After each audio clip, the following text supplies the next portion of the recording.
Hello, everyone. Good morning, good afternoon, and good evening. I'm Rahul Meda, and welcome to the Lean Code. By profession, I'm a software engineer, and by passion, I'm a wellness architect and a certified nutritionist for over a decade. Today, we will be learning what is Lean Code or how would we help you to crack the Lean Code. So usually, in our in our poll during our WhatsApp group, when we have asked many of you, uh, what were you looking for or what is that you are exactly looking for through this program, you have mentioned that either it's weight loss or hormonal imbalance or to learn something new. So many of the times when we try to understand whether we have the right weight or whether are we obese or overweight, we go by the BMI number. BMI stands for obviously body mass index. But then BMI can mislead. Two people can with the same BMI number can have still different health risks. And usually we go by height and weight. What's your BMI and whether you are healthy or less healthy or less weight or overweight or obese. But what BMI doesn't tell you is while it does measure based on your height and weight, and it just gives a size classification, as I said, less weight or overweight or underweight or obese class 1, etc. What it doesn't tell you is how much that muscle you have or what is the percentage of it, what is the body fat distribution that you have, or most importantly, those metabolic health markers. When you stand in front of the mirror, you will see how are you looking. That's absolutely all right. And what does your internal organs are saying? That is something that you keep always missing because BMI doesn't tell you that. So when we were practicing to be a nutritionist, or during my initial days, there was one quote that was always hard hitting. And most often, right, we do keep hearing in our circles that one of our friends or one of our relatives, they have got a heart stroke suddenly or a heart attack suddenly, or they went to the doctor for something, and then in their blood test they found that they are diabetic or they have had high cholesterol, and they keep saying that suddenly. But then none of these are sudden. And that's what this quotation says as well, from one of my favorite writers, or he's also a doctor by profession. You don't just wake up one day and then you have either diabetes or a cardiovascular disease or any of these diseases. These are result of years and years of poor health habits. So whatever that diabetes or whatever that heart attack or that stroke or that cholesterol that we see or we hear, it's not just like, till yesterday you were all good and then one fine day you have become diabetic. It doesn't happen. It was because for years and years there was a series of poor health habits or poor lifestyle choices. And for many of these epidemics, we have heard about pandemic, COVID, etc. But then these are called epidemics, and they have been termed epidemics because, as per English or modern medicine, this does not have any cure. So that's why these were termed as epidemics. But then all these epidemics has one underlying problem or root cause. It's called insulin resistance. And how do you know, or can you know, if you are actually going through insulin resistance, or if you have insulin resistance, or is insulin resistance the root cause of all problems? How does one can get insulin resistance? That's what we are going to learn through this series of slides. So it always starts with some early warning signs. We'll tell you what are those. Then you will start seeing some conditions, and then obviously a diagnosed disease comes. So the diagnosed disease is the destination for insulin resistance. And we are WOW, Warriors of Wellness. So what is WOW? We are a community of certified nutritionists, doctors, wellness professionals, and fitness experts. And our agenda is very simple. We follow a science-based approach. And when I say science, obviously it gives you results for everyone. So we follow an approach that gives you results for everyone. And Very recently, our community has been awarded as most promising nutritionist and wellness community or consultant, and we are obviously based out of Tirupati. So, what is our approach? We understand the root cause. So, while we know that insulin resistance is the root cause of majority of the epidemics that we are speaking about, but then where did that start from? Not for everyone it starts from the same problem or same lifestyle issue. So we understand the root cause, then we try to address it holistically. We work on that root cause together, and then we provide you with the sustainable results. So what are some of those real root causes that we are talking about? It always starts with obviously poor diet.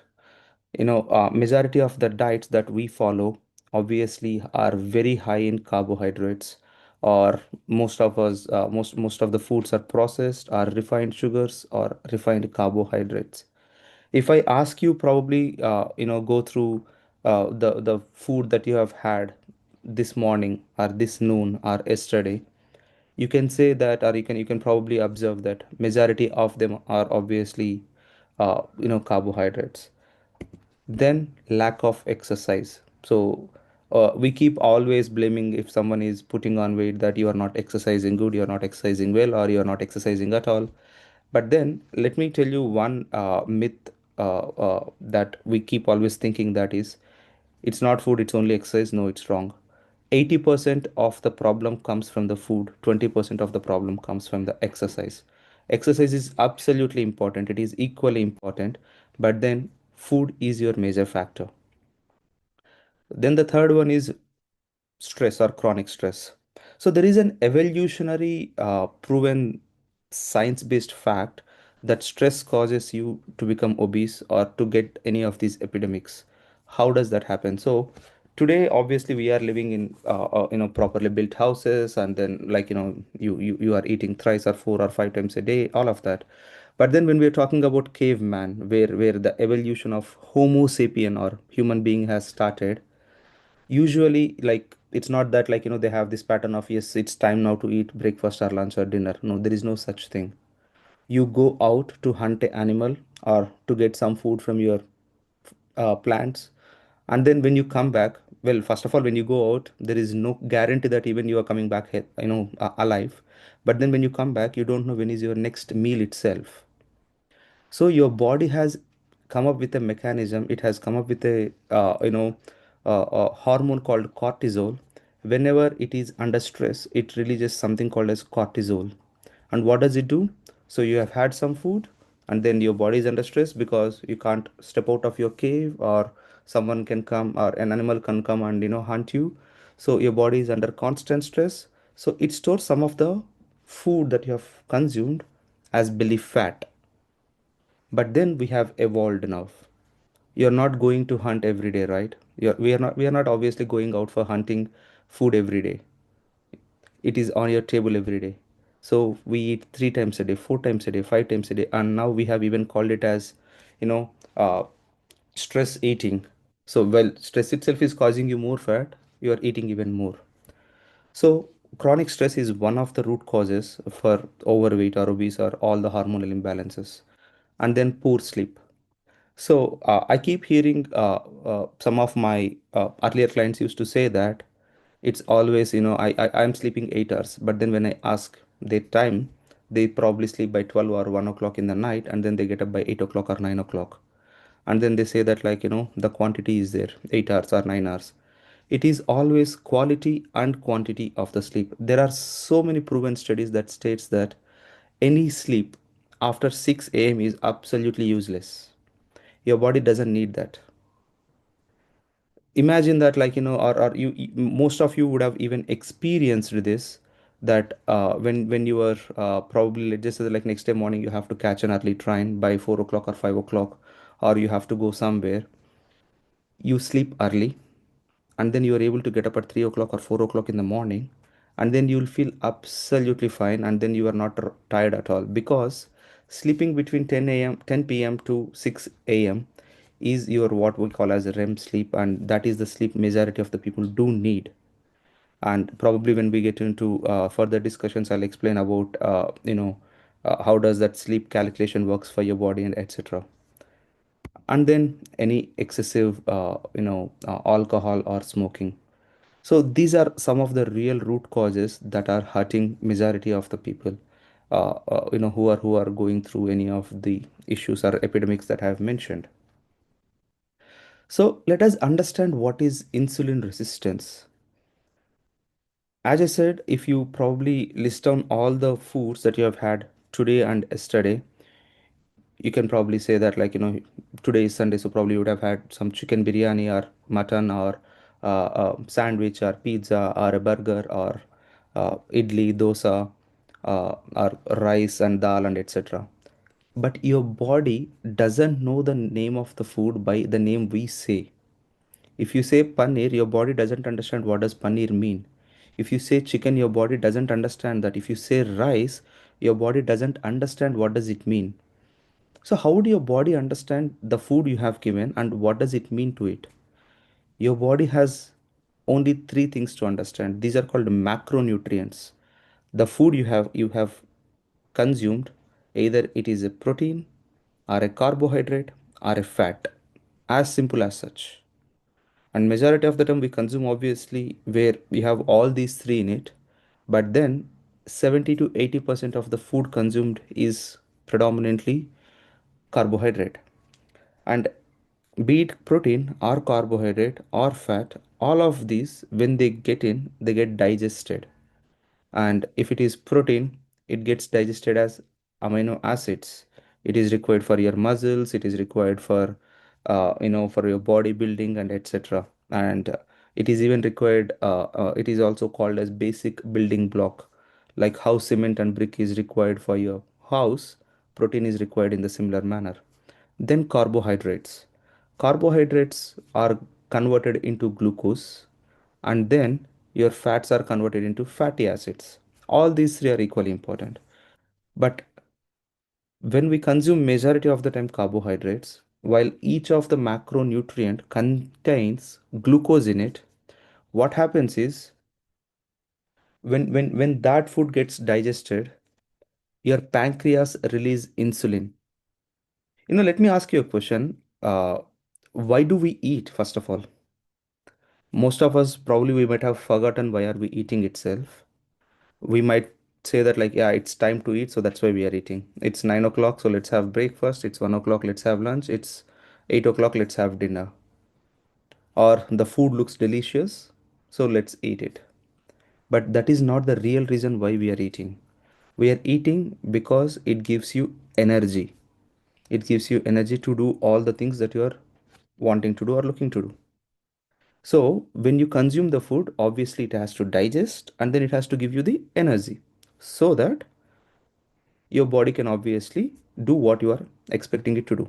So whenever you are eating, the glucose and then the insulin that is released from your pancreas, they travel together in your blood, and it travels all the way so that your cells can consume that. So this infographic, if you look at it, right, so if your cell is like treated as a house, your insulin is the key. Only when that key is inserted, then your glucose can get into the cell. Otherwise, it cannot. Or if you are looking for a little more practical way, your cell has something called as an insulin receptor and a glucose channel. And when the insulin receptor is actually inserted into the cell or consumed by the cell, then the glucose molecules can be consumed or absorbed by your cell. But what we do is we have, as I said, when a caveman was there, there was no such thing as 3 day meal, 3 meals a day. But then now we have evolved to such a way that we have breakfast, lunch, dinner, and then you have a couple of snacks, and then whenever you walk into the kitchen, you see something, and then you just pop into your mouth. And now again, as I said, Netflix and chill, which means you're having something called as midnight snack as well again.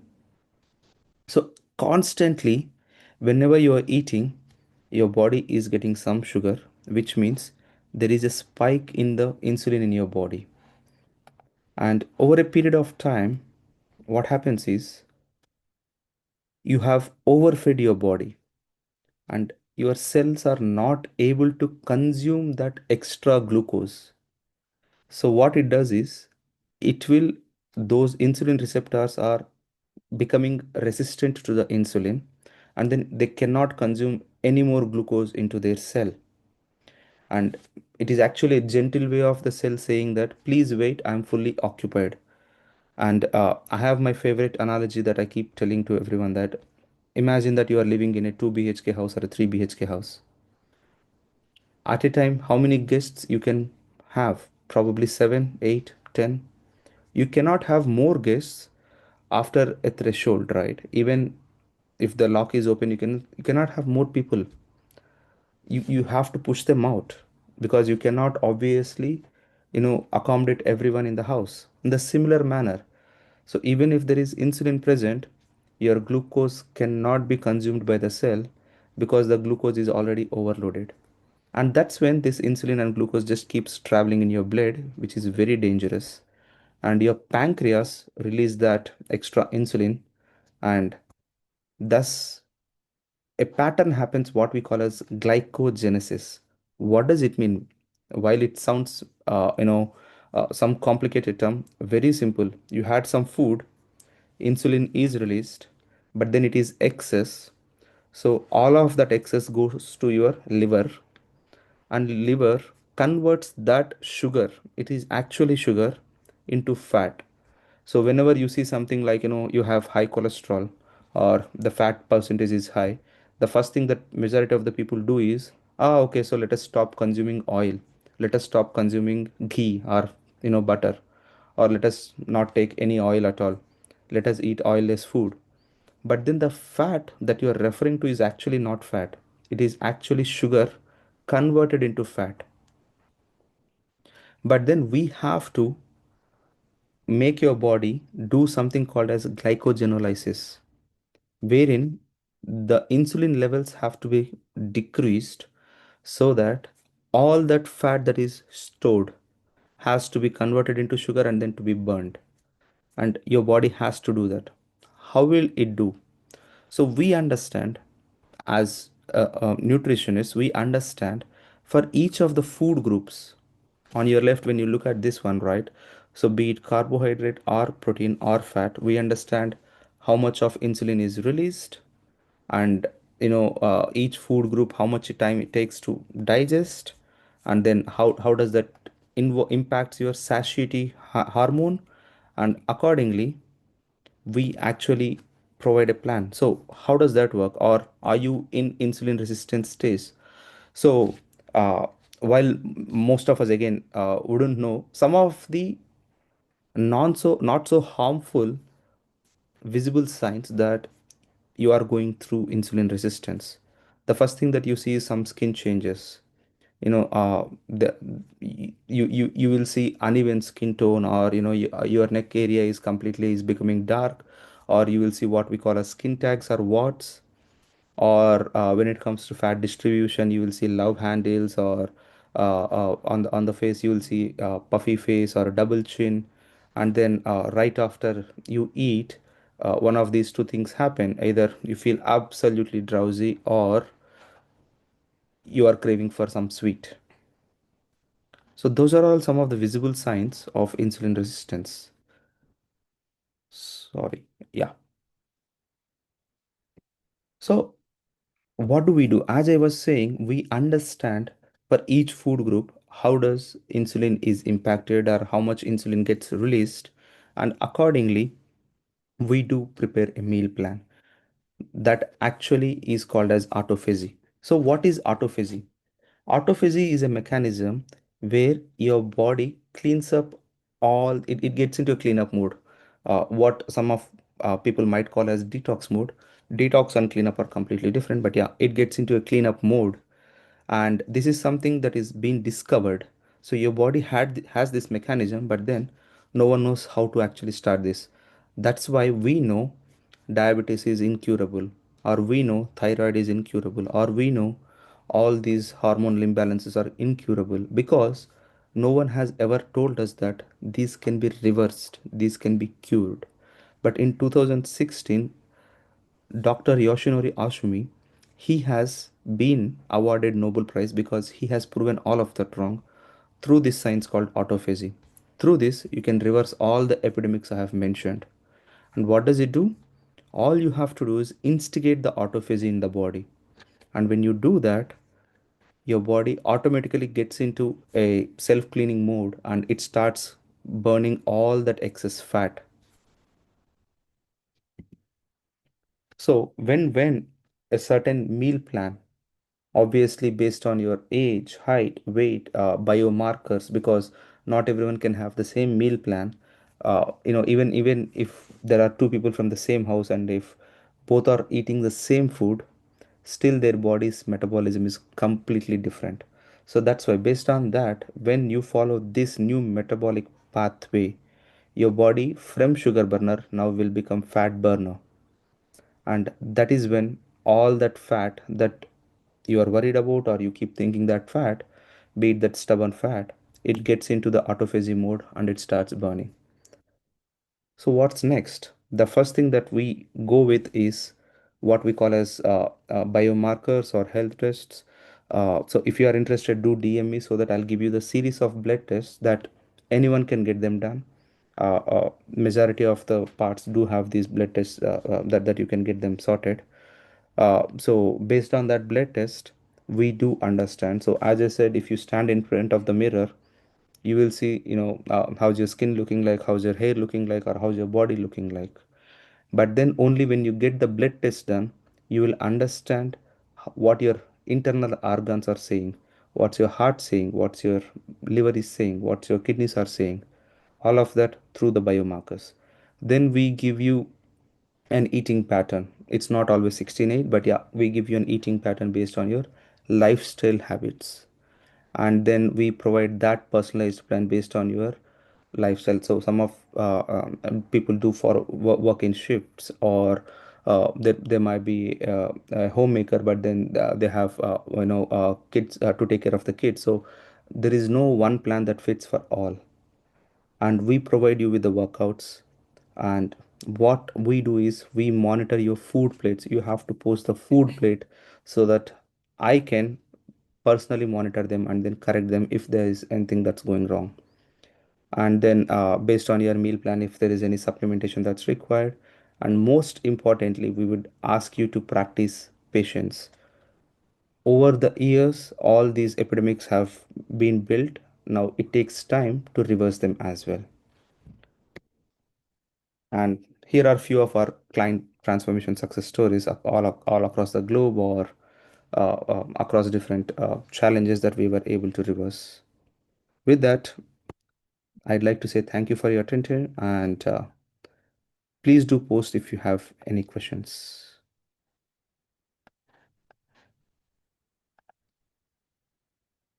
You can type your questions in the webinar chat.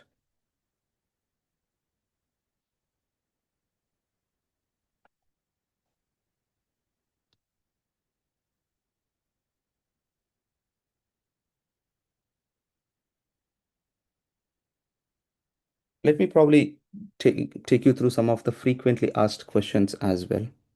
So usually people do ask how long it'll take until they see the results. So we normally say that you'll start observing the changes within 3 weeks or 4 weeks, but then we would ask you to go through this 90 days or 120 days so that you will be able to reverse all the epidemics that we were talking about, or you will be able to attain to your normal weight, or you will be able to go back to your normal health.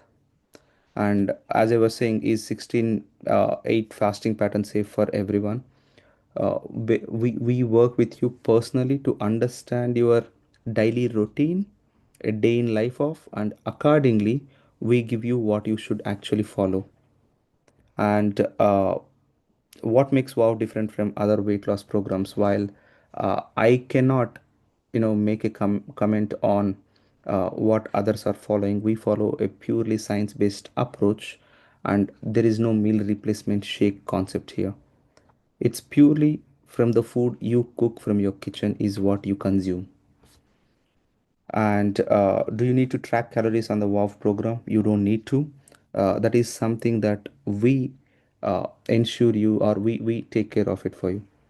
I've got a question here. What is 16 is to 8 pattern? So usually there is a concept called intermittent fasting, or 16 is to 8 pattern, wherein you will have 8 hours of eating window and then 16 hours of not eating anything, which is your fasting window. So in that 8-hour eating window is where you eat, and 16 hours throughout that you don't eat anything. So that's what is called as 16 is to 8 pattern. And so, as someone rightly asked that about 16 hours, one, can I exercise during my fasting window? Absolutely. And then, if you are pre-diabetic or diabetic, we keep monitoring your insulin levels, and again, based on the biomarkers, that monitoring do happen, and then how much we charge is something that's another question that keeps coming. So, based on your biomarkers, the charges do apply, but then it is very nominal. And then the biggest of all is, don't we grow weight back, or don't we obtain or become obese or overweight once again? I'll probably end this entire session on this note, that we have what we call as two phases. The first phase is where you instigate this autophagy, and then you clean up your body, and then you become normal. And the second phase is what we call as maintenance, which is obviously your lifetime. And during maintenance phase, we'll tell you what you should follow, what you should not follow, and then there will be certain cheating days. So what will you do on those cheating days, and how should you again reverse back? And the analogy is very simple for this one.